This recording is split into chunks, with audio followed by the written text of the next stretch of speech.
नमस्कार दोस्तों, दरभंगा रफ्स में आपका स्वागत है। मिथिला का ऐतिहासिक मिलन कल होने जा रहा है। एक बहुत बड़ा दिन कल के लिए है कि जो दो भागों में विभक्त थी मिथिला, उस रेल संपर्क होने जा रहा है। सुपौल और सहरसा, दरभंगा और मधुबनी से मिलने जा रहा है।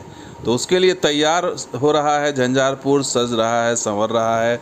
ये वीडियो बिरजू ठाकुर के सौजन्य से हम आप तक पहुंचा रहे हैं। झंझारपुर स्टेशन पर देखिए किस तरह से तैयारियां अंतिम रूप में हैं।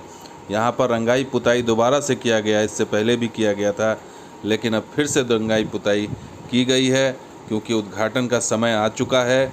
अब महज चंद घंटे ही बचे हैं जब यहाँ पर उद्घाटन किया जाएगा सहरसा स्पेशल ट्रेन का। और चूँकि झंझारपुर से ही आगे अब ट्रेन आगे बढ़नी है, यहाँ तक ट्रेन का आवागमन हो रहा है। लेकिन अब उसमें देखिए कुर्सियाँ लगी हुई हैं। यहाँ पर तमाम जो मेहमान आएंगे यहाँ पर बैठेंगे, उनके लिए कुर्सियों की व्यवस्था रखी गई है। साथ ही जो इसके प्रांगण के अंदर में वीआईपीज़ के लिए सोफ़े का इंतज़ाम किया गया है। अच्छी गद्देदार कुर्सियाँ होंगी। तो ये कुर्सियाँ जो है वो साफ साफ दिखाई दे रही हैं। और ये झंझारपुर स्टेशन बहुत ही मॉडर्न तरीके से बनाया गया, बड़ा भव्य तरीके से स्टेशन बनाया गया, बड़ा सुंदर लगता है। और ये टिकट का एरिया है। यहाँ पर जो रेट लिस्ट है वगैरह सब लगा दी गई है, शेड्यूल वगैरह लगा दिया गया है। और 3-3 ट्रेन मिलने जा रही है। हालांकि जो मौजूदा ट्रेन है अभी झंझारपुर तक, उसका क्या हुआ इसका कुछ पता नहीं है, लेकिन 3-3 नई ट्रेन मिलने जा रही है, जिसका सामान्य परिचालन 8 तारीख से होगा। तो तब यहाँ पर जो अभी खालीपन दिखाई दे रहा है शायद नहीं दिखाई देगा, यात्रियों की संख्या ज़्यादा दिखाई देगी, क्योंकि दोनों दिशाओं में यहाँ से जाने की व्यवस्था हो जाएगी, सुपौल की तरफ भी और दरभंगा की तरफ। तो गाड़ियाँ जो हैं वो तमाम वीआईपी अधिकारियों की लगी हुई हैं आना जाना। चूँकि बड़ा दिन है कल, तो बड़ी तैयारियाँ, तो रेलवे के तमाम बड़े अधिकारी यहाँ पर मौजूद होंगे। यहाँ पर जीएम साहब भी होंगे, डीआरएम साहब होंगे, तमाम जनप्रतिनिधियों को बुलाया गया। तमुरिया स्टेशन की बात करें तो वहाँ पर रेट लिस्ट लगा दिया गया है कि कहाँ पर क्या, वो भी हम आपको बता देते हैं। अगर आप सकरी जा रहे हैं स्वतंत्रता सेनानी पकड़ने गरीब रथ, तो यहाँ पर 10 और 30 रखा गया है सामान्य, और मेल एक्सप्रेस का किराया 30 रुपया। दरभंगा का 15-30 यानी पैसेंजर का 15 और मेल एक्सप्रेस का किराया 30 है। इसी तरीके से समस्तीपुर का 25 और 45। तो ये आपको तमुरिया स्टेशन का रेट लिस्ट है। अगर आप सुपौल सुपौल की दिशा में जाते हैं तमुरिया से, तो 20 और 40 का है। तो ये है।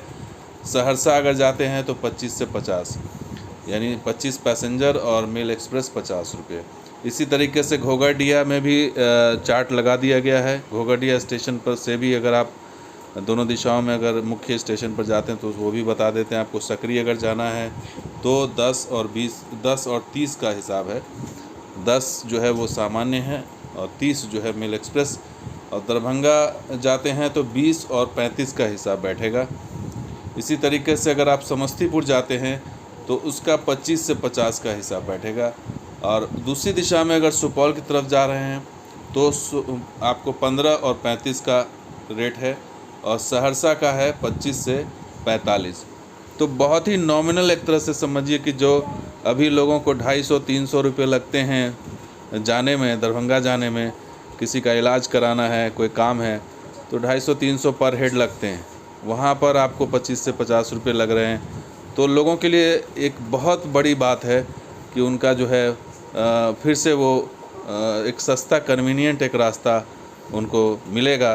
और रेल सेवा जो है इस इलाके के लिए बहुत ज़रूरी थी, जो अब पूरी होने जा रही है। और इस दिन का बेसब्री से लोग इंतज़ार कर रहे थे, और ये सपने साकार होने का दिन है। मिथिला को दो भागों में विभक्त मिथिला को जोड़ने का दिन है। और सबसे बड़ी चीज़ जो यहाँ के लोग दरभंगा और मधुबनी का उनका जिस तरह से उनका जुड़ाव और मजबूत हो रहा है, उसी तरीके से सुपौल और सहरसा से कनेक्शन जो है नया बन रहा है रेल संपर्क से।